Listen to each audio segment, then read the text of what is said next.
The sweltering heat of Sacramento in the summer of 1988 hung heavy in the air, a suffocating blanket that seemed to amplify the unease that had settled over the quiet suburban neighborhood of Citrus Heights. On the morning of July 21, 1988, the tranquility of the Miller family home was shattered, replaced by a scene of unimaginable horror. The first to discover the carnage was a neighbor, concerned by the unusual silence emanating from the ordinarily lively residence. He found the front door ajar, an unnatural stillness within. What he witnessed inside would forever haunt his waking nightmares. The Miller family parents, John and Susan, and their two young children, 8-year-old Emily and 6-year-old Thomas, lay dead, their lives extinguished in a brutal and inexplicable act of violence. The Sacramento Police Department, accustomed to the relative calm of suburban life, was thrust into a maelstrom of horror. Detective Richard "Rick" Maxwell, a seasoned investigator with a reputation for his methodical approach, was assigned to the case. Even he, hardened by years on the force, was shaken by the sheer brutality of the scene. The Miller home, a modest 2-story dwelling, was a tableau of violence. Each family member had been systematically executed, the precision of the killings suggesting a calculated and chilling intent. There was no sign of forced entry, no indication of a struggle. The house, usually a picture of domestic bliss, was now a silent testament to unspeakable violence. John Miller, a respected accountant, and Susan, a dedicated elementary school teacher, were pillars of the community. Their children, Emily and Thomas, were bright and cheerful, loved by their classmates and neighbors. The question that echoed through the stunned community was a chilling one. Why? Detective Maxwell and his team began a meticulous investigation. They pored over every detail of the crime scene, searching for any clue, any thread that could unravel the mystery. They interviewed neighbors, friends, and colleagues, seeking to understand the dynamics of the Miller family, to uncover any hidden conflicts or resentments. The initial investigation focused on the possibility of a robbery gone wrong, but the lack of forced entry and the absence of any stolen valuables quickly dispelled that theory. The meticulous nature of the killings, the calculated precision, pointed to a more sinister motive. As the investigation deepened, a disturbing picture began to emerge. John Miller, the seemingly upstanding father and husband, had a hidden life. He had amassed significant gambling debts that had spiraled out of control, threatening to destroy his family's financial stability. The revelation cast a new light on the massacre. Could the killings have been a result of John's gambling debts? Had he crossed the wrong people who were willing to resort to extreme violence to settle a score? The investigation turned to John's gambling associates, a shadowy network of individuals who operated on the fringes of society. Detective Maxwell and his team delved into this hidden world, a world of high-stakes bets and desperate measures. They uncovered a series of threatening phone calls, messages left on the Millers' answering machine, warnings that grew increasingly ominous. They also discovered a trail of missing money, funds that had been siphoned from John's accounts, disappearing into the labyrinth of the gambling underworld. But as they closed in on the individuals connected to John's gambling debts, they hit a wall. The suspects, hardened criminals with a history of violence, all had alibis. They were either out of state or under close surveillance at the time of the massacre. The investigation stalled, the trail growing cold. The Sacramento community, once a haven of tranquility, was now shrouded in fear and suspicion. The silence that had initially followed the massacre was replaced by a cacophony of whispers and rumors. Months turned into years, and the Miller family massacre remained unsolved, a chilling enigma that haunted the city of Sacramento. The case, once a high-profile investigation, faded into the background, relegated to the cold case files. Then, in 2005, 17 years after the massacre, a new lead emerged. A DNA sample, taken from a discarded cigarette but found at the crime scene, was finally matched to a convicted felon, a man named Robert "Bobby" Thompson. Thompson, a career criminal with a history of violence, had been arrested for a separate offense. During his interrogation, he confessed to his involvement in the Miller family massacre. He claimed he had been hired as a hitman, tasked with eliminating the Miller family to settle John's gambling debts. Thompson's confession sent shockwaves through the Sacramento community. The long-dormant case was suddenly reignited, the chilling details of the massacre once again brought to light. But as Detective Maxwell, now retired, reviewed Thompson's confession, a nagging doubt lingered. Thompson's account of the massacre, while chillingly detailed, contained inconsistencies. He claimed he had acted alone, but the meticulous nature of the killings, the sheer brutality, suggested the involvement of multiple individuals. Detective Maxwell, driven by a deep-seated need for closure, decided to reopen the investigation. He revisited the crime scene, re-examined the evidence, and re-interviewed witnesses. He felt that the truth, the real story behind the 1988 Sacramento Massacre, was still buried, waiting to be unearthed. As he delved deeper, he uncovered a trail of corruption, a web of deceit that extended beyond the gambling underworld. He discovered that John Miller's gambling debts were not the sole motive for the massacre. There were other forces at play, forces that had silenced the Miller family to protect their own dark secrets. And those secrets were still hidden, waiting for someone to find them. As he sat in his office, looking at the old crime scene photos, a name was whispered on an old tape, a name that was previously missed, a name that caused his blood to run cold. The name whispered on the old tape, a name previously missed, was Victor Sterling. It was a name that sent a chill down Detective Maxwell's spine. Victor Sterling was a prominent figure in Sacramento, a wealthy businessman with ties to both the city's elite and its underbelly. He was known for his philanthropic endeavors, his charitable donations, and his seemingly impeccable reputation. But beneath the veneer of respectability, Sterling harbored dark secrets, secrets that Detective Maxwell suspected were connected to the Miller family massacre. John Miller, it turned out, had not only been entangled in gambling debts, but he had also been privy to sensitive financial information that could have implicated Sterling in a web of illegal activities. Maxwell's renewed investigation focused on Sterling's business dealings, his financial records, and his connections to John Miller.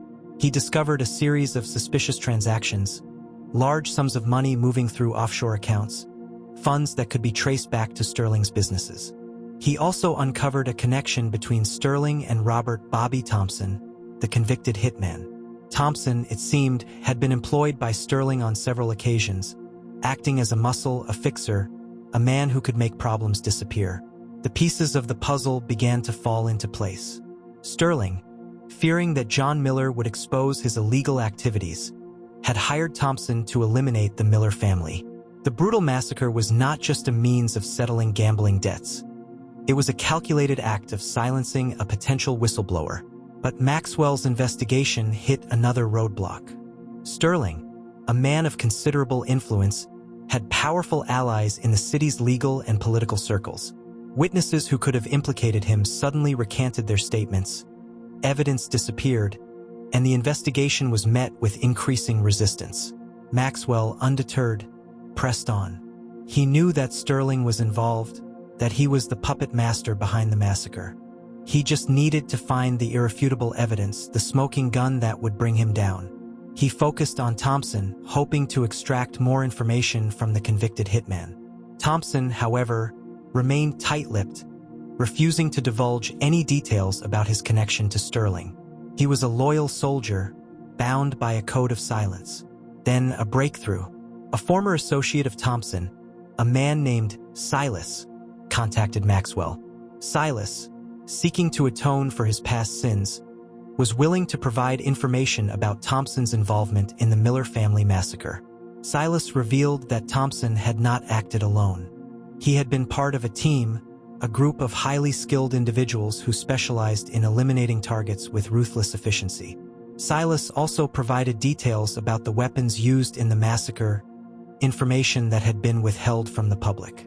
Maxwell, armed with this new information, re-examined the crime scene photos. He noticed a series of subtle details, patterns in the blood spatter, the positioning of the bodies, that suggested the involvement of multiple assailants. The investigation took a dark turn. Maxwell began to suspect that the Miller family massacre was not just a simple hit. It was a ritual, a carefully orchestrated act of violence designed to send a message. He consulted with experts in forensic pathology and criminal psychology, seeking to understand the mindset of the killers. They suggested that the precision of the killings, the lack of forced entry, and the absence of any signs of struggle pointed to a high level of planning and coordination. They also suggested that the massacre could have been a form of ritualistic cleansing, a way for Sterling to eliminate a threat and send a chilling message to anyone who dared to cross him. The theory was disturbing, but it aligned with the evidence. Sterling, a man of immense power and influence, was capable of orchestrating such a horrific act. Maxwell, driven by a growing sense of urgency, decided to confront Sterling directly. He arranged a meeting, hoping to gauge Sterling's reaction, to see if he would crack under pressure. During the meeting, Sterling remained calm and composed, denying any involvement in the Miller family massacre. He portrayed himself as a victim of circumstance, a man falsely accused by a desperate detective. But Maxwell saw a flicker of fear in Sterling's eyes, a momentary lapse in his carefully constructed facade. He knew that Sterling was hiding something, that he was the key to unlocking the truth behind the massacre. As the meeting concluded, Maxwell handed Sterling a photograph, a picture of a symbol found at the Miller crime scene, a symbol that had never been released to the public. Sterling's reaction was immediate. He recoiled, his face turning ashen. "Where did you get this?" he demanded, his voice trembling. Maxwell smiled, a grim, knowing smile. "It was found at the crime scene, Mr. Sterling. It's a symbol of your organization, isn't it?" Sterling remained silent, his eyes fixed on the photograph. He knew that he had been exposed, that his carefully constructed world was about to crumble. "You can't prove anything," he said, his voice barely a whisper. Maxwell leaned forward, his eyes locked on Sterling's. "Oh, I think I can, Mr. Sterling. I think I can." As Maxwell left Sterling's office, he felt a sense of grim satisfaction. He was closer than ever, to uncovering the truth behind the 1988 Sacramento Massacre. But he also knew that he was walking into a dangerous game, a game where the stakes were higher than he could have ever imagined. He had a feeling that he was about to uncover a secret so dark, so disturbing, that it would shake the very foundations of Sacramento. A secret that would lead him to a place called the Obsidian Mirror. The Obsidian Mirror, the name, whispered by Sterling, hung in the air, a chilling echo of the darkness that had consumed the Miller family. Detective Maxwell, his mind reeling, knew that this was more than just a place. It was a symbol, a key to unlocking the secrets hidden within Sacramento's elite. He began to delve into the history of the Obsidian Mirror, searching for any information, any connection to Sterling or the Miller family. He discovered that it was a secluded estate, nestled deep within the foothills of the Sierra Nevada mountains, a place shrouded in secrecy and whispered rumors. The estate, it turned out, was not just a residence. It was a sanctuary, a meeting place for a select group of individuals who wielded immense power and influence in Sacramento. They were known as the Circle, a clandestine organization that operated beyond the reach of the law. Maxwell's investigation took him into a world of hidden rituals, secret societies, and ancient symbols. He discovered that the Obsidian Mirror was not just a name. It was a physical object, an artifact of immense power, a mirror that was said to reflect not just physical appearances, but the very depths of the soul. The symbol found at the Miller crime scene, the symbol that had triggered Sterling's reaction, was the emblem of the Circle, a representation of their dark rituals and their insatiable hunger for power. Maxwell realized that the Miller family massacre was not just a hit. It was a sacrifice, a ritualistic cleansing performed to appease the dark forces that the Circle worshipped. He also discovered that John Miller, through his work as an accountant, had stumbled upon the Circle's financial dealings, uncovering a trail of corruption and illegal activities that threatened to expose their dark secrets. The Circle, fearing exposure, had silenced him, eliminating him and his family in a brutal and calculated act of violence. Maxwell, armed with this knowledge, decided to infiltrate the Obsidian Mirror, to expose the Circle and bring them to justice. He knew that he was walking into a lion's den, a place where the lines between good and evil were blurred, where power and corruption reigned supreme. He enlisted the help of Silas, Thompson's former associate, who was willing to guide him through the labyrinth of the circle's operations. Silas, seeking redemption for his past sins, provided Maxwell with details about the estate's security, its layout, and the rituals performed within its walls. Maxwell, disguised as a potential recruit, infiltrated the obsidian mirror, blending into the shadows, observing the rituals, and gathering evidence. What he witnessed was a chilling display of power and depravity, a world where human life was expendable, where ancient rituals were performed to appease dark forces. He saw Sterling, the seemingly respectable businessman, presiding over the rituals, his face contorted in a mask of dark ecstasy. He saw the members of the circle, their eyes glazed with a fanatical fervor, their bodies moving in a hypnotic trance. He also saw the obsidian mirror, a large, ornate mirror that shimmered with an unnatural light, reflecting not just the physical forms of the participants, but their inner darkness, their hidden desires, their deepest fears. As Maxwell delved deeper into the rituals, he discovered that they were not just symbolic. They were real, a means of channeling dark energy, of summoning ancient entities. The Miller family massacre, he realized, was not just a sacrifice. It was a conduit, a way to open a gateway to another realm. He also found a hidden chamber, a place where the circle kept their most prized possessions, artifacts of immense power, objects that were said to grant their wielders control over life and death. Among the artifacts, he found a journal, a record of the circle's rituals, their dark secrets, and their ultimate goal: to awaken an ancient entity, a being of immense power, a being that would usher in an era of darkness. Maxwell, horrified by what he had discovered, knew that he had to stop them, to destroy the artifacts to close the gateway.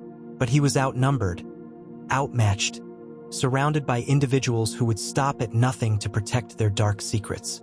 He decided to steal the journal, to expose the circle's dark rituals to the world. But as he reached for the journal, he was confronted by Sterling, his eyes burning with rage. "You cannot stop us," Sterling hissed, his voice trembling with dark power. "The awakening is inevitable." A struggle ensued, a battle between light and darkness, between justice and corruption. Maxwell, driven by a righteous fury, fought with a ferocity he didn't know he possessed. But Sterling, empowered by the dark rituals, was a formidable opponent.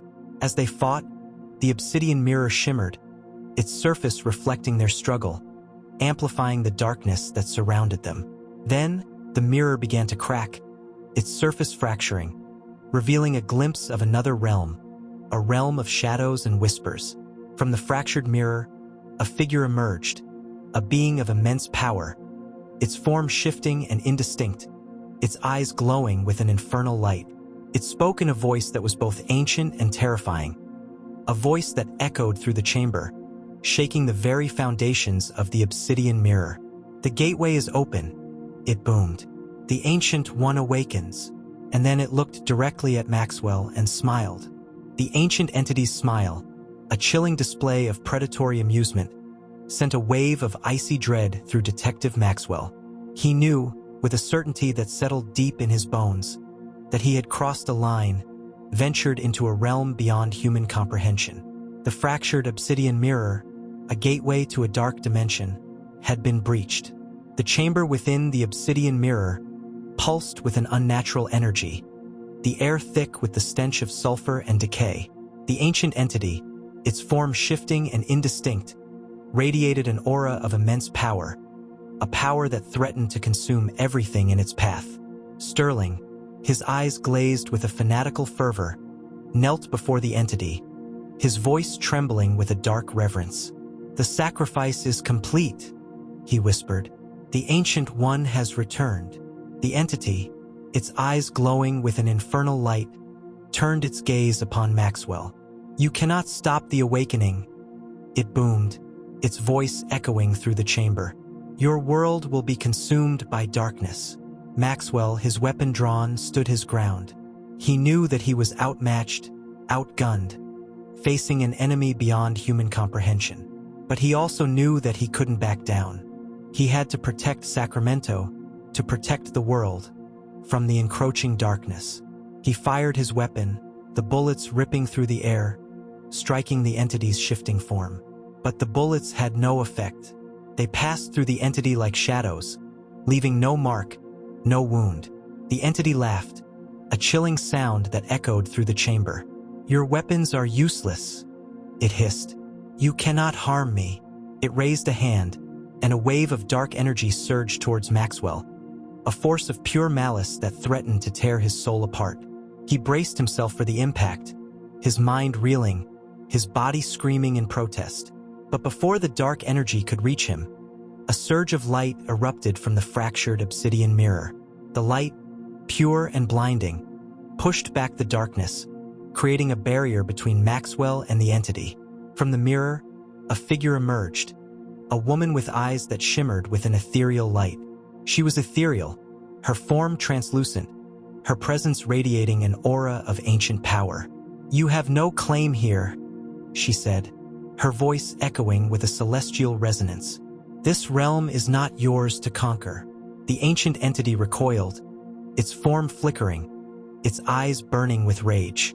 "You dare to oppose me?" it hissed. "You, a mere guardian?" The woman, her eyes fixed on the entity, remained calm and resolute. "I am the keeper of the gate," she said, "and I will not allow you to pass." A battle ensued, a clash between light and darkness, between ancient guardians and primordial entities. The chamber within the obsidian mirror became a battleground, a place where the fate of the world hung in the balance. Maxwell, caught in the crossfire, watched in awe and terror as the two ancient forces clashed.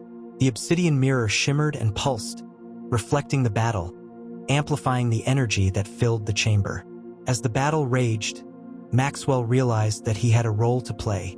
He had to destroy the obsidian mirror, the gateway through which the ancient entity had entered their world. He seized a nearby artifact, a ceremonial dagger, its blade shimmering with a celestial light. He charged towards the mirror, his body fueled by adrenaline and righteous fury. He plunged the dagger into the fractured surface of the mirror, shattering its already weakened form. The mirror exploded, sending shards of dark glass flying through the chamber. The ancient entity screamed, its form flickering and fading, its power waning. The gateway, its conduit to their world, was destroyed.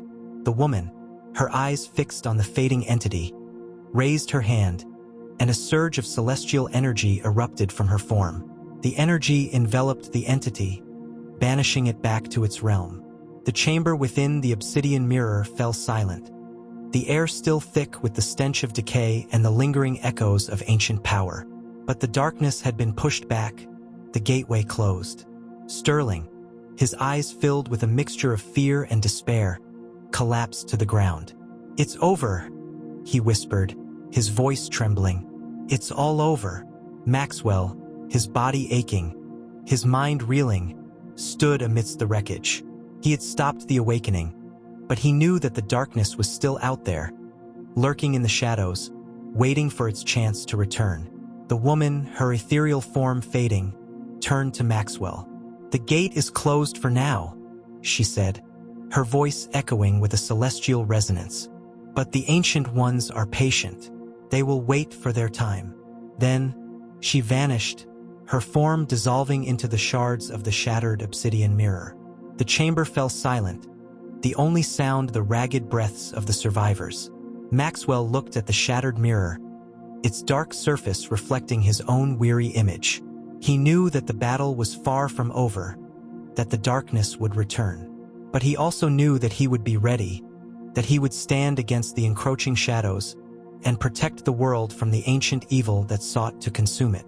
As he left the obsidian mirror, he carried with him the weight of the secrets he had uncovered, the knowledge of the dark forces that lurked beneath the surface of their world. He knew that the 1988 Sacramento Massacre was not just a tragedy. It was a warning, a chilling reminder of the ancient evil that still lingered, waiting for its chance to rise again. The city of Sacramento and the world would never be the same. The darkness was pushed back, but the echo of its presence would forever linger.